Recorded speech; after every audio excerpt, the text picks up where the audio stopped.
Fique por dentro. Entrevista. E o tema de hoje, Palavra da Vida e a Formação Integral do Cristão. Fique por dentro, conversa com João Luiz, professor e missionário da MEVA Missão Evangélica da Amazônia. Seja muito bem-vindo, João Luiz. Muito obrigado. Fique por dentro, prazer recebê-lo para falar um pouquinho sobre esse assunto, né? E eu queria que você começasse falando para a gente como que você enxerga, então, o objetivo principal do Seminário Bíblico Palavra da Vida e de que forma também esse propósito se reflete na formação dos alunos. O nosso seminário, é um prazer estar aqui com vocês também, bom Prazer dia. é nosso. Nosso seminário tem tido, desde há 60 anos atrás, a intenção de formar obreiros para a obra do Senhor, seja no trabalho eclesiástico para dirigir, administrar uma igreja, seja para o trabalho missionário.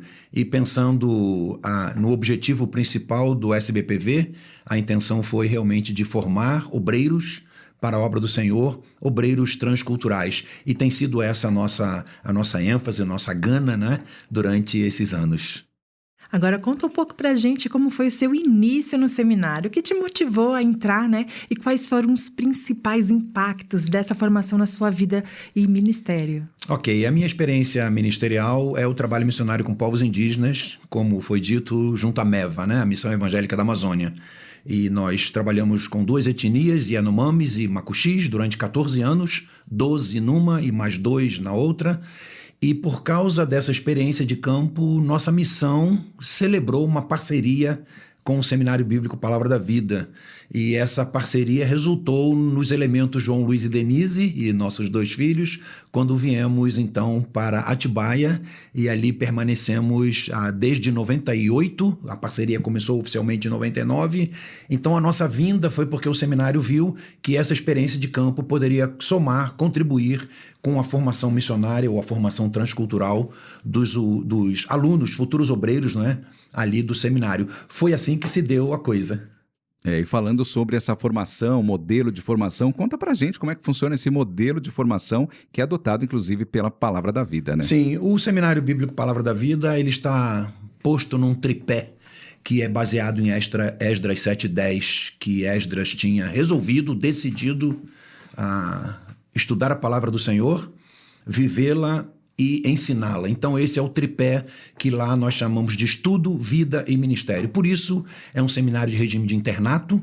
Os alunos moram lá conosco. No curso ministerial nós temos 110 alunos fazendo 3 ou fazendo 4 anos. Então, com essa base, os professores sendo residentes e professores também na área de missões residentes, obviamente que a formação é mais integral, é integral na verdade, né? Então a gente tem um convívio com os alunos, não apenas uma vez por semana na sala de aula, mas nós convivemos com eles, eles convivem conosco. Então essa formação, essa filosofia de estudo, vida e ministério tem surtido ótimos efeitos, bons resultados. Temos muitos alunos trabalhando tanto no Brasil quanto fora em ministérios missionários ou ministérios transculturais. Queria que você falasse agora sobre a integração, né, exatamente do estudo bíblico, discipulado pessoal e a prática, um testemunho de alunos que você vem acompanhando, como isso na prática se dá. Uhum. Ok, a gente percebe, isso é constante lá no seminário, e eles vêm conversar conosco a respeito, né,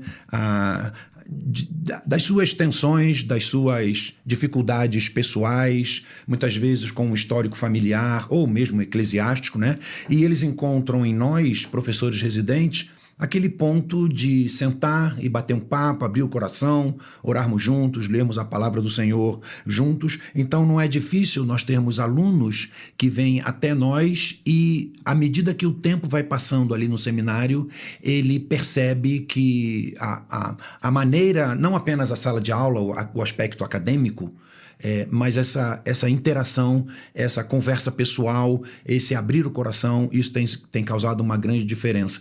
Não é raro nós termos ex-alunos que são missionários de campo, que por alguma passagem no SBPV acaba procurando um ou outro professor para bater um papo, porque foi a marca que ficou durante os anos, 3 ou 4 anos que ele passou conosco. Então, a gente ouve muitas histórias nesse sentido do quanto foi importante as conversas, o quão importante foram os contatos durante esses anos. A única coisa que nós não fazemos com os alunos é dormir no dormitório deles. Fora isso, sala de aula, os escritórios, biblioteca, refeitório, a gente está o tempo todo junto ali e há muitos encontros, não é?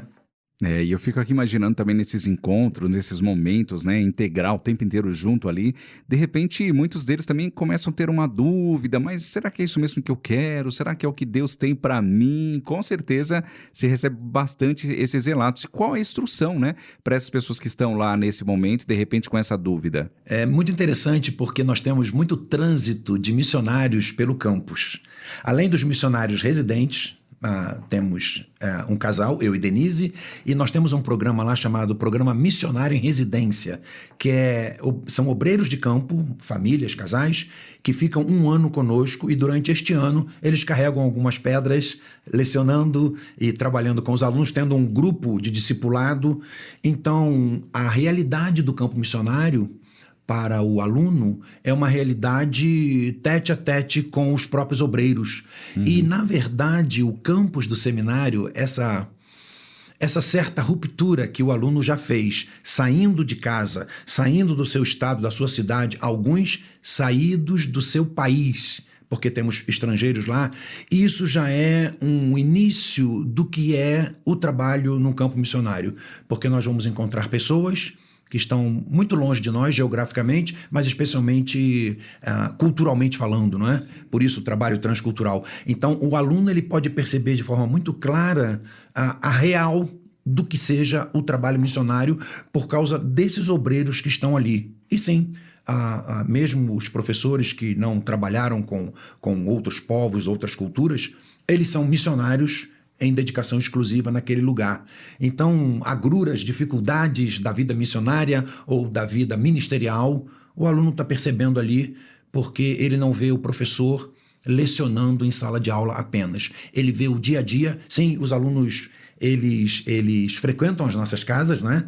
Temos uma reunião devocional uma vez por semana e a cada mês temos um programa, que é um programa maior, que os alunos vão jantar na nossa casa. O refeitório fornece o alimento, normalmente um lanche, pizza, esse tipo de coisa, hambúrguer, e eles passam algumas horas na nossa casa. Então eles têm aquele contato do professor com seus filhos, o relacionamento conjugal, etc. Então essa realidade os ajuda bastante para entenderem o campo missionário amanhã. Queria que você falasse um pouquinho do discipulado, nesse aspecto onde eles estão ali inseridos de segunda a sexta-feira, correto? Ok. Isso. Ele tem uma certa limite ali, porque está inserido durante a semana e ao mundo real. Por mais que eles saiam no final de semana, eles atuem ali próximo, mas na prática eles não já podem ser missionários. Como é que funciona? E o discipulado sobre isso? Nossos alunos, temos 110 alunos no curso ministerial, não é? Eu falei agora há pouco, curso de 3 ou 4 anos. E temos mais 140, 130 alunos no curso rápido, que é um curso de 1 ano. Falando desse curso ministerial, todos os alunos do seminário estão divididos em pequenos grupos, que nós chamamos de grupão. Então, eu e Denise temos a responsabilidade por 10 alunos, rapazes e moças, 1º, 2º, 3º e 4º ano. Então, até 2 anos, eles podem continuar no nosso grupo. Então, aí eles encontram um porto por causa da saudade, por causa de alguma dificuldade no dormitório. Você falou uma coisa interessante, né? Porque lá é um internato, muitas vezes a gente imagina que eles estão fora do mundo. Absolutamente. Não é uma cúpula, uma bolha, um mundo de Nárnia, absolutamente. O dormitório tem os problemas lá, né? Os alunos, são 4 alunos em cada quarto e num prédio. Então, a pessoa tem as suas dificuldades, relacionamentos, etc. E tudo isso está fazendo parte da formação, né?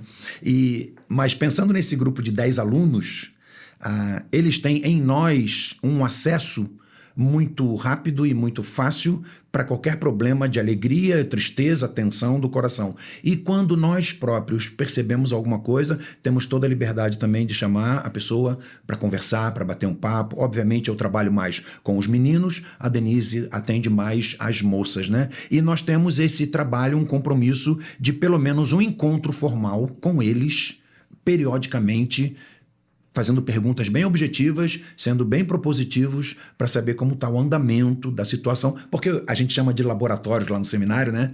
O refeitório, o campo de futebol, a biblioteca, a sala de aula, os relacionamentos estão acontecendo. Então a gente faz perguntas bem objetivas e a gente caminha assim juntamente com eles, né? Que legal. E uma coisa que a gente observa é que antigamente, quando a gente ouvia falar ou falava de missionário, a gente imaginava uma pessoa de uma certa idade já, né? Então, de repente, já foi pastor, aí já está aposentado, agora quer continuar na obra, ele vai ser missionário. Hoje, mudou esse público. A gente percebe que tem muitos jovens estudando, se preparando, já atuando como missionários, né? E eu queria que você falasse sobre isso, sobre esse crescimento. Como tem sido para vocês essa recepção desses jovens? Ok. A MTB, a Associação das Missões Transculturais do Brasil, num levantamento que fizeram em 2022, apontou 19 mil obreiros missionários transculturais que trabalham aqui no Brasil e trabalham fora do Brasil, brasileiros, né? Eu entrei no ministério, eu tinha 24 anos de idade. E realmente nós recebemos muitos rapazes e moças de 21, de 20, terminaram o ensino o ensino médio, e a nossa exigência não é idade, é ensino médio completo. Sim. E foram para o seminário e ali perceberam, sim, ou já foram com a ideia, com a convicção de que Deus os quer no ministério missionário, ou lá no seminário, desafiados pelas disciplinas, pela conferência missionária, por tantas coisas, lá perceberam Deus os desafiando para esse tipo de trabalho, não é? Dependendo do local de expressão missionária do obreiro, a idade mais tenra, a idade mais nova é estratégica, porque tem muitos campos que se exige fisicamente e se exige mentalmente, emocionalmente, e a pessoa mais nova, apesar de certa imaturidade, ela tem mais condições de enfrentar certas situações, seja de calor, de frio, de umidade, de caminhada, de subir e descer morro, enfim, né? Então, cada vez mais, sim, nós temos rapazes e moças chegando, que é o ideal, se preparando para daí a alguns anos saírem para o campo. Se a gente pegar um rapaz e uma moça do começo ao fim do seu preparo ministerial, inclusive a questão, incluindo a questão secular dos seus estudos, etc., nós temos aí uma média de 8 a 10 anos, então ele vai para o campo com 27, 25, 30 anos de idade, ótimo, ótimo. O obreiro já mais velho, já aposentado, já dói aqui, já dói ali, não é? Tem uma dificuldadezinha. Né? É verdade. Agora eu quero que você fale um pouco sobre o MEVA, né? E principalmente na região amazônica. Ok.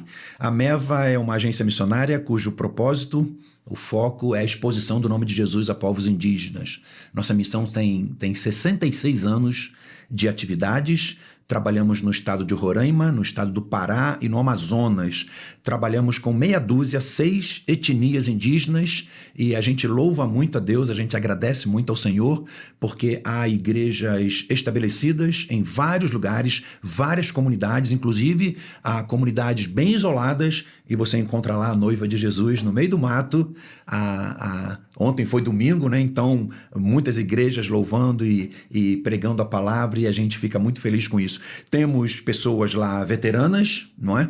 Pessoas de 30, 40 anos de ministério, até mais, e temos casais e pessoas solteiras também, de 5, 6 anos de ministério. A gente agradece muito a Deus. Nossa missão é uma missão de tamanho médio, devemos ter uns 70, 80 obreiros, e tem trabalhado, divulgado, exposto o nome de Jesus a povos indígenas. Nosso foco sempre indígenas. Não é trabalhar com ribeirinhos, não é trabalhar com o amazônido, é com o povo indígena, né? Então, por causa disso, estudo da língua, da cultura, tem todo um arcabouço aí para o obreiro chegar, entrar no trabalho e, com a graça de Deus, ser usado ali, né? E é tão bonito, né? Quando a gente vê aí a conversão dos indígenas. É verdade. A gente vê aqueles vídeos assim, realmente verdade. É de arrepiar. E eu queria que você contasse alguma história, né? Sobre os indígenas aí, sobre essa evangelização. Como é que está essa evangelização? Até questão de números mesmo das tribos indígenas. Ok. Povos indígenas, eles são um dos segmentos menos evangelizados do nosso país, não é? Juntamente com sertanejos, com ribeirinhos, com ciganos, com pessoas com dificuldades auditivas, né? Imigrantes, enfim. Povo indígena, considerando o nosso país, nós temos cerca de 300 etnias, 300 nações indígenas. Não são 300 aldeias, que é a expressão local de tribos, né? E temos um hiato, temos um gap aí de cerca de 100 grupos indígenas, 100 etnias indígenas, sem qualquer presença, qualquer testemunho do evangelho entre eles. E se a gente pensar no potencial da nossa igreja, a Igreja Evangélica do Brasil é espetacular em termos de condição financeira, de juventude, de estratégia, uma série de detalhes. Isso é um absurdo que tenhamos ainda esse grande número de povos indígenas. E é interessante que em muitos desses lugares você encontra os líderes de aldeias, etc., querendo missionários. Porque o missionário ele tem o grande benefício de expor Jesus, a palavra de Deus. Mas os índios sabem que há outros benefícios também por causa da presença do missionário. Acesso que eles vão ter a outras coisas. Ok, mas nós não temos gente. Então aquela realidade de Mateus 9, 35 a 38, a seara é desse tamanho e os trabalhadores são muito poucos, ela é uma realidade nua, crua, no trabalho missionário com povos indígenas. Nós temos uma grande demanda, mas não temos como encaixar pessoas nessas demandas porque não temos esse capital humano. O nosso problema não é financeiro. Não que estejamos bem à vontade nesse sentido, mas o problema não é estratégico, não é metodológico, não é financeiro, econômico. O nosso problema é gente, capital humano, não é? É o que falta para o trabalho missionário com povos indígenas. Então, por isso, nos 12 anos que eu passei com o Yanomamis, cerca de 6 anos eu estive sozinho com Denise e, eventualmente, alguma missionária solteira, especialmente trabalhando na área de enfermagem, de atendimento de saúde aos índios, né? Então, é uma dificuldade muito grande termos obreiros em determinados lugares que estão sozinhos, sem troca de conversas, para estratégias, para abrir o coração, para orarem uns pelos outros, etc. Isso é uma dificuldade muito grande. Não é difícil, inclusive, de vez em quando, o obreiro sair e aquele posto ser fechado temporariamente, porque não tem outra pessoa para dar continuidade ao trabalho da escola, alfabetização, para os índios terem acesso à palavra de Deus, à própria pregação do evangelho, etc., né? Hoje mesmo estamos vivendo uma situação assim, né? Porque nós temos uma retenção, temos uma certa proibição para entrada na área Yanomami, e isso tem causado alguma dificuldade. A gente está tentando, e temos feito isso, olhar pelo outro lado. As igrejas onde já conhecem, ou as aldeias onde já há igrejas, onde os índios já conhecem o evangelho, é a hora então deles próprios começarem a tomar a frente da coisa, etc. Não que não façam isso, mas com o obreiro presente fica mais tranquilo deixar o obreiro dirigir. Agora estão sozinhos, é a hora de se desenvolver, não é? Porque ninguém é insubstituível na obra do Senhor, então a gente está tentando fazer essa leitura, mas sim, queremos voltar, porque tem coisa para fazer e não pouca. Você trouxe um aspecto muito importante para entender, na verdade, por que essa falta no campus das pessoas. E aí a gente faz uma ponte no seminário. Como é a escolha do local, né, onde essas pessoas vão ali ser missionárias? Tem um chamado específico para ser missionário e tem um chamado específico para o local onde essas pessoas vão? Ok. 2 coisas aí na sua colocação, na sua pergunta. Primeiro, quem decide para onde o obreiro vai não é o seminário, é a igreja local. A igreja é autoridade sobre o seminário. Então, nós prestamos uma formação bíblica, teológica, missiológica, social, cultural, transcultural. O seminário providencia ferramentas. Para onde o rapaz e a moça vão, o casal, nós temos muitos casais lá, vão amanhã, depois de formados, isso é decisão deles com a igreja local. É a igreja que fala a esse respeito. No começo da sua palavra, uma coisa muito interessante para ser colocado aqui por que essa falta de obreiros? Eu diria que, em grande parte, ela se deve à visão limitada de pais e pastores. Porque se não houver a motivação dos pais, os pais que são os responsáveis por aquele rapaz, por aquela moça, de motivá-los para o serviço do Senhor. Não é raro a gente ter pais que querem o filho ganhando a vida, não é? Sendo um médico, um engenheiro, não há problema nenhum nesse sentido, não há pecado, não há erro nenhum. Mas cadê a carreira, cadê a profissão ministerial, né? Você coloca a profissão aí entre aspas, mas cadê a carreira ministerial da dedicação exclusiva, do full time, não é? A gente não percebe, tanto pais quanto pastores, colocando diante das suas ovelhas, diante dos seus filhos, isso. Eu entendo até que um seminário de regime de internato contribui com isso, porque, como eu disse anteriormente, o aluno ele já faz alguma ruptura, tendo que sair de casa, tendo que deixar aquele conforto, aquele seu quarto, etc. E agora ele está num seminário, regime de internato, convivendo com outras pessoas e tendo um regime de vida totalmente diferente que ele tinha em casa.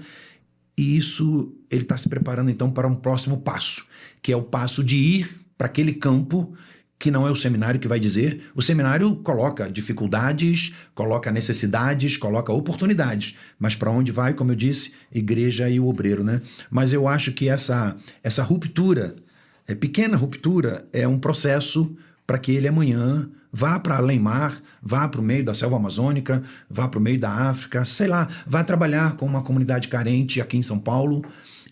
Então, esse processo é muito interessante, o aluno aproveitar dele, e a gente tenta motivá-los nesse sentido, né?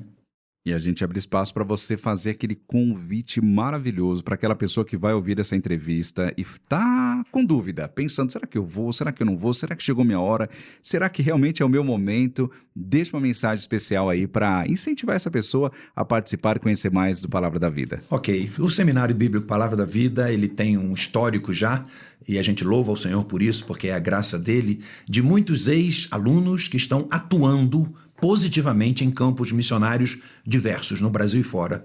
Então eu queria dizer para você que está me ouvindo, venha ser meu aluno, venha estudar conosco, venha conhecer o corpo docente daquele seminário, conviver com outros rapazes e moças que vivem ou viveram a sua realidade e ali são descortinados para as oportunidades e as necessidades que nós encontramos no campo transcultural e que pode você, juntamente comigo, juntamente com seus colegas, a serem bênção para aquele povo, levando a luz de Jesus, expondo o nome do Filho de Deus para aquelas pessoas terem a reconciliação com o Senhor e assim poderem também, como eu e você, glorificarem, honrarem, tributarem o nome do Senhor.